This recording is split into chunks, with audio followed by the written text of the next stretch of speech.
He's going to get his license taken away if he keeps that up. I'm getting nervous about him. You know, Biff? His eyes are going. No, I've driven with him. He's alright. He just doesn't keep his mind on it.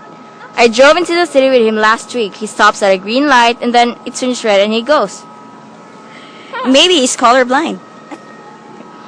Bob, well, he's got the finest eye for color in the business. You know that. I'm going to sleep. You're still that sour on Dad. Are you Biff? He's alright, I guess. Yes, sir. 80,000 miles. 82,000. You smoking? You want one? I can never sleep when I smell it. What a simonizing job, huh? Funny, Beef, you know, us sleeping in here again? The old beds? All the talk that went across those two beds, huh? Our whole lives. Yeah, a lot of dreams and plans. About 500 women would like to know what was said in this room. Remember that Big Betsy something? What the hell was her name? Over at Bushwick Avenue? With the collie dog! That's the one. I got you in there, remember?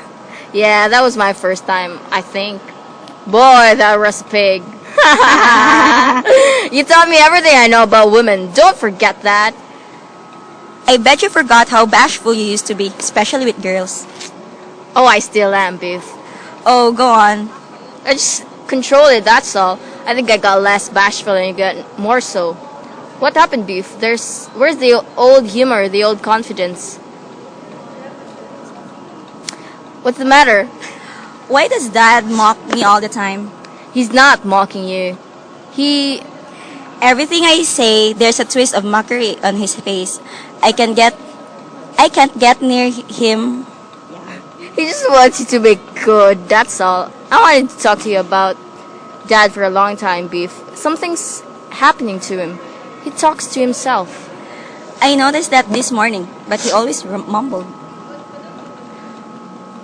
But not so noticeable. It got so embarrassing I sent him to Florida. And you know something? Most of the time he's talking to you. What's he say about me? I can't make it out. What's he say about me? I think the fact that you're not settled, that you're still kind of up in the air. There's one or two other things depressing him happy.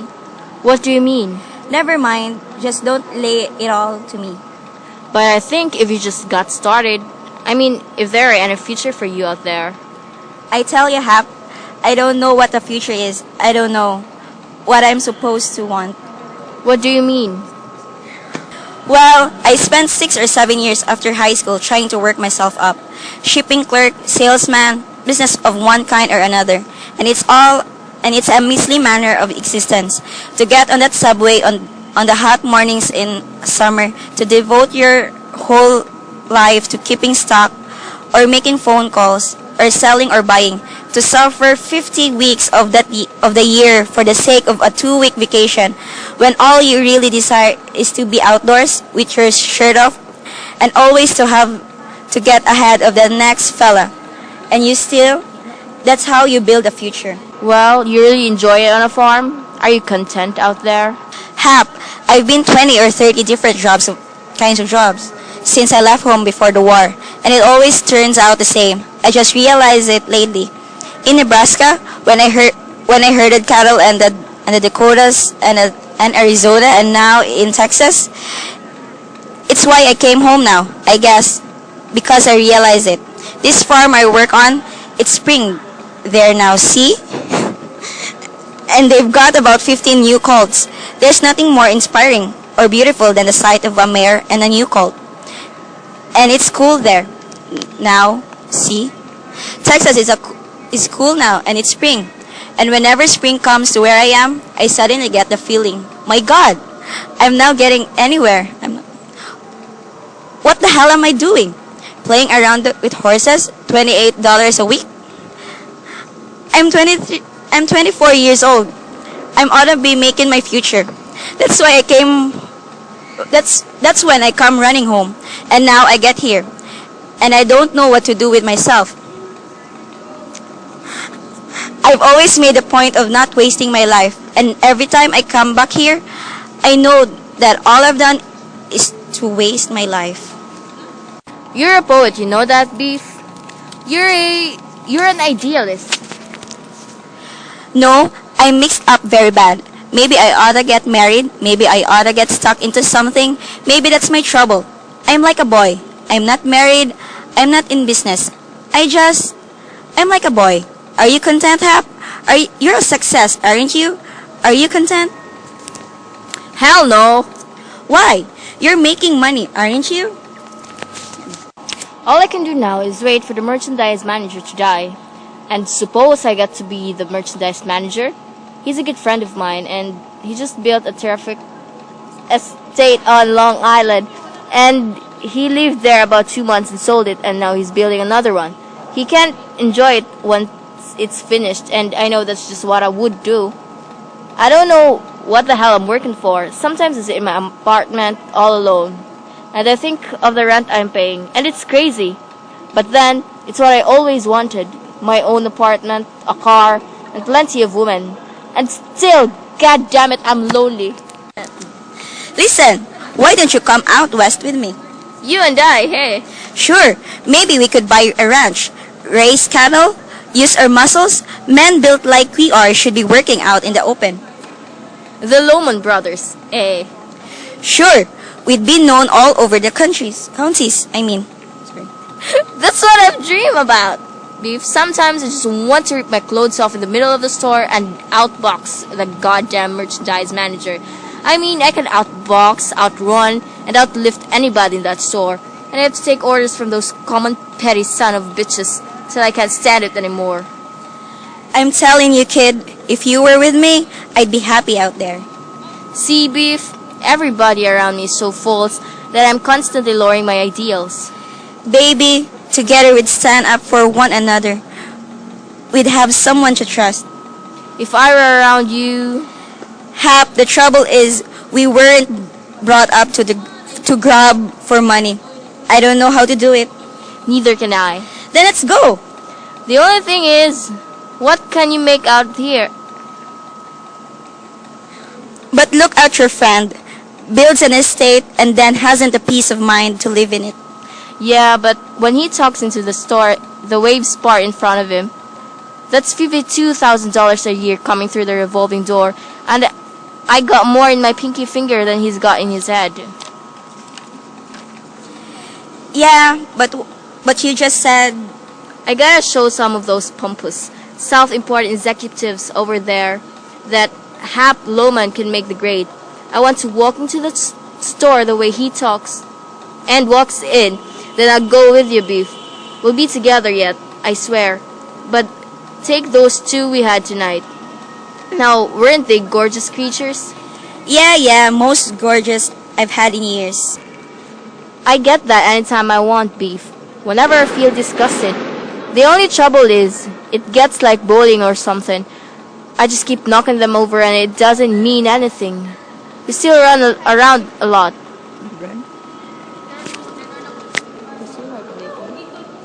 Nah, I'd like to find a girl, steady, somebody with substance. That's what I long for. Go on, you'd never come home. I would. Somebody with character, with resistance. Like Mom, you know. You're gonna call me a bastard when I tell you this. That girl Charlotte I was with tonight is engaged to be married in 5 weeks. No kidding. Sure. The guy's in line for the vice presidency of the store. I don't know what gets into me. Maybe I just have an overdeveloped sense of competition or something, but I went and ruined her. And furthermore, I can't get rid of her. And he's the third executive I've done that to.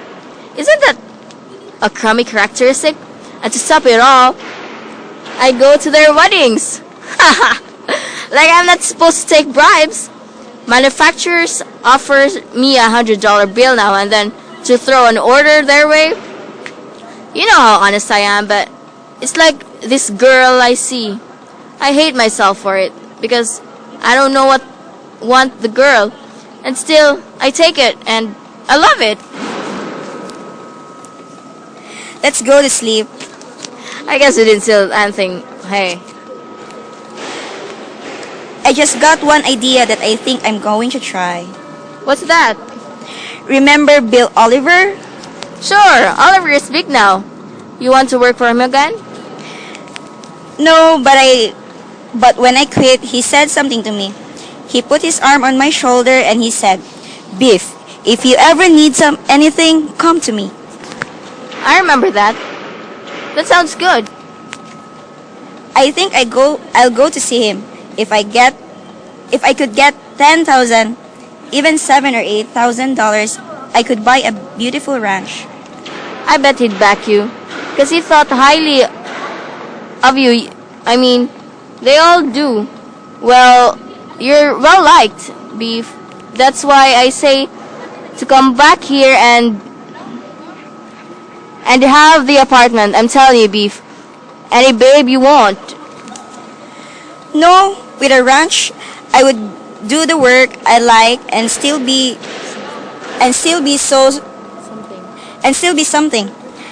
I just wonder though. I wonder if Oliver still thinks I stole that carton of basketballs. Oh, he probably forgot that long ago. It's almost 10 years. You're too sensitive. Anyway, he didn't really fire you. Well, I think he was going to. I think that's why I quit. I was never sure whether he knew or not. I know he thought the world of me, though I was the only one he'd let lock up the place. You gonna wash the engine, Beef? Shh. You hear that? Doesn't he know Mom can hear that? Don't get your sweater dirty, Beef. Isn't that terrible? Don't leave again, will you? You'll find a job here. You gotta stick around. I don't know what to do about him. It's getting embarrassing. What a humanizing job. Mom's hearing that. No kidding, Beef. You got a date? Wonderful. Go on to sleep, but talk to him in the morning, will you? With her in the house, brother? I should have a good talk with him. That's selfish, stupid. Shh. Sleep, Beef. Just want to be careful with those girls, Beef. That's all. Don't make any promises. No promise of any kind. Because a girl, they always believe what you tell them. And you're very young, Beef. You're too young to be talking seriously to girls. Too young entirely, Beef. You want to watch your schooling first. Then, you're all set. There'll be plenty of girls for a boy like you. That's so? The girl pay for you? Boy, you must really be making a hit. I've been wondering why you polish the car so careful. Ha! Don't leave the hubcaps, boys. Get the comments to the hubcaps. Happy newspapers on the windows. It's the easiest thing. Show him how to do it, Beef. You see? Happy? Pad it up. Use it like a pad. That's it. That's it. Good work. You're doing all right, Hap. Beef, first thing we gotta do when we get time is clip that big branch over the house. Afraid it's gonna fall in a storm and hit the roof. Tell you what, we get a rope and sling her around, and then we climb up with her a couple of saws and take her down. Soon as you finish the car, boys, I wanna see ya. I got a surprise for you, boys. What do you got, Dad? No, you finish first. Never leave a job till you're finished. Remember that. Biff, up in Albany, I saw a beautiful hammock. I think I'll buy it next trip, and we'll hang it right between those two elms. Wouldn't that be something? Just swinging there under those branches. Boy, that would be...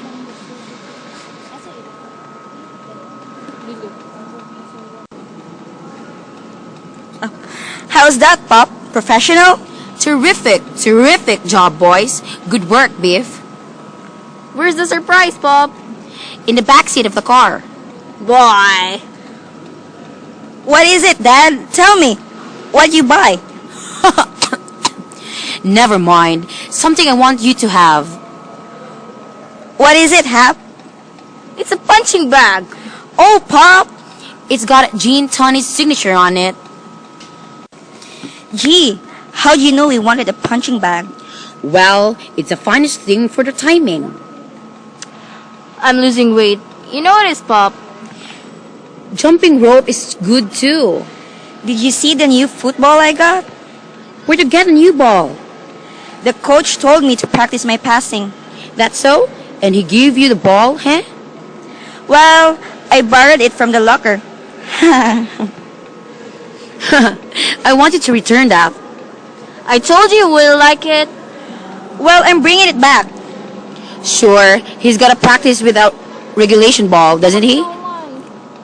Coach will probably congratulate you on your achieved initiative. Oh, he keeps congratulating my initiative all the time, Pop. That's because he likes you. If somebody else took that ball, there'd be an uproar. So, what's the report, boys? What's the report? Where'd you go this time, Dad? Gee, we were lonesome for you. Lonesome, huh? I miss you every time. Don't say. Tell you a secret, boys. Don't breathe it to a soul. Someday, I'll have my own business. I'll never have to leave home anymore. Like Uncle Charlie, eh? Bigger than Uncle Charlie, because Charlie is not like, but he's not well liked. Where'd you go this time, Dad? Well, I got on the road and I went north to Providence, met the mayor. The mayor of Providence. He was sitting in the hotel lobby. What'd he say? He said, "Morning." And I said, "You've got a fine city here, Mayor." And then he had coffee with me. And then I went to Waterbury. Waterbury is a fine city. Big clock city, the famous Waterbury clock. Sold a nice bill there. And then Boston. Boston is a cradle of the revolution. A fine city. And a couple of other towns in Mass. And onto the Portland and Bangor and straight home. Gee, I'd love to go with you sometime, Dad. Soon as summer comes. Promise? You and Hap and I, and I'll show you at the towns. America is a full, beautiful town and fine, upstanding people. You and Hap and I, and I'll show you all the towns. America is a full, beautiful towns and fine, upstanding people. And they know me, boys. They know me up and down New England. The finest people. And when I bring you fellas up, there'll be open sesame for us all. 'Cause one thing, boys, I have friends. I can park my car in any street in New England, and the cops protect it like their own. This summer, hey? Yeah, you bet. We'll take our batting suits. We'll carry your bags, Pop. Oh, won't it be that something? Me coming into the Boston stores with you boys carrying my bags? What a sensation! You nervous, Beef? About the game? Not if you're gonna be there. What do you say about you in school, now that they made you captain? There's a crowd of girls behind him every time the classes change. This Saturday, Pop, just for you. I'm going to break through for a touchdown. You're supposed to pass. I'm taking one play for Pop. You watch me, Pop, and when I take off my helmet, that means I'm breaking out. Then you watch me crash through that line. Oh, well, I tell you, them in Boston.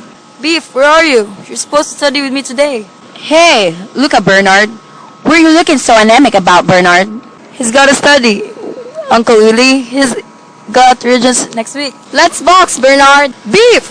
Listen, Beef, I heard Mr. Burbum say that if you don't start studying math, he's gonna flunk you and you won't graduate. I heard him. You better start with him, Biff. Go ahead now. I heard him. Oh, Pop, you don't see me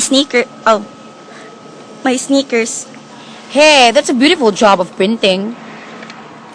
Just because he printed University of Virginia on his sneakers doesn't mean they've got to graduate him, Uncle Willie. What are you talking about? With scholarships to 3 universities, they're gonna be flunked with him. But I heard Mr. Bim say. Don't be a pest, Bernard. What an anemic. Okay, I'm waiting for you in my house, Beef. Bernard is not well liked, is he? He's liked, but he's not well liked. That's right, Pop. That's just what I mean. Bernard can get the best marks in school, you understand? But when he gets out in the business world, you understand? You're going to be 5 times ahead of him. That's why I thank Almighty God you're both built like Adonises. Because the man who makes an appearance in the business world, the man who creates personal interest, is the man who gets ahead. Be like and you'll never want. You take me, for instance. I never have to wait in line to see a buyer. Willie Man is here, that's all they have to know, and I go right through. Did you knock them dead? Them dead? Knock 'em all, call Providence. Slaughtered 'em in Boston. I'm losing weight. You notice, Pop?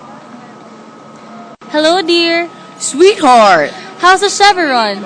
Chevrolet, Linda, is the greatest car ever built. Since when you let your mother carry wash up the scares?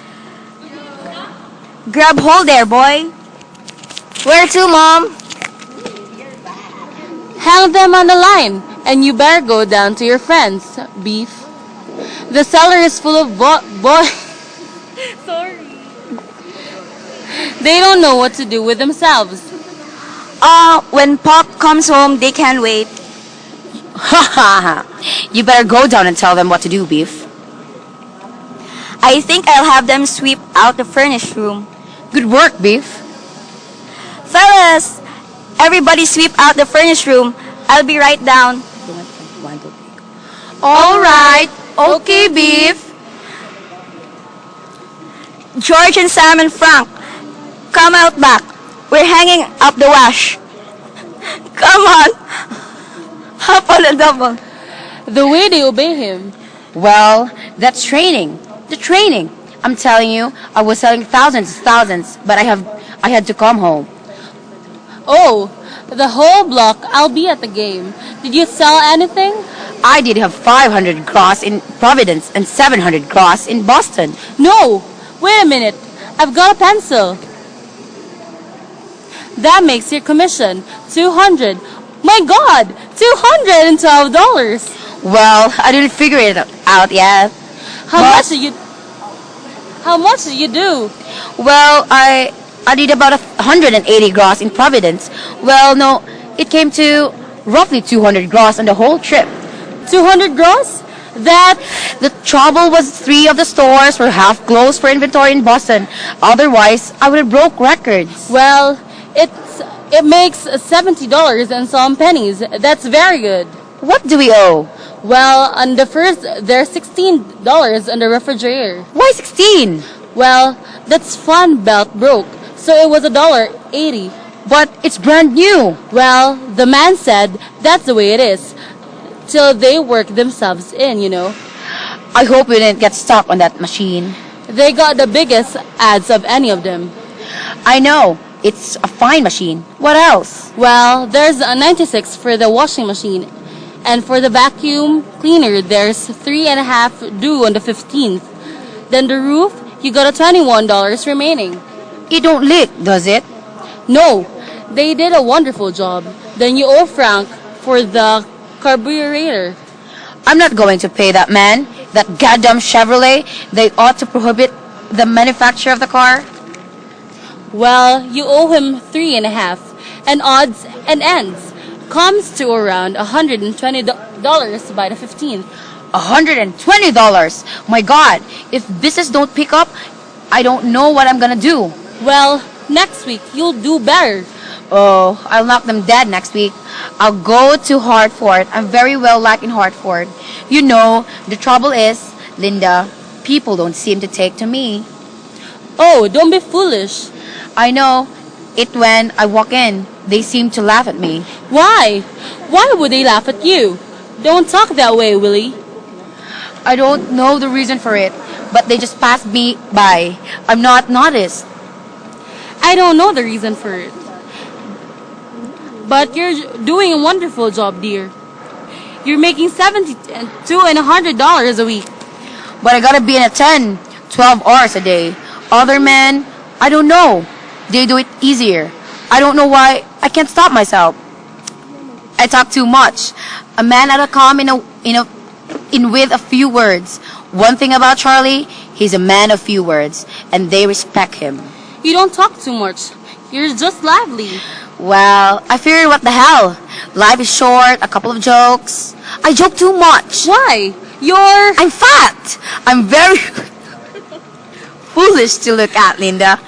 I didn't tell you, but Christmas time, I happen to be calling on FH Stewards, a salesman I know. As I was going in to see the buyer, I heard himself by something about walrus, and I crack him right across the face. I won't take that. I simply will not take that. But they do laugh at me. I know that. Darling, I gotta overcome it. I know I gotta overcome it. I'm not dressing to advantage, maybe. Willie, darling, you're the handsomest man in the world. Oh no, Linda. To me, you are the handsomest. And the boys, Willie. Few men are idolized by their children the way you are.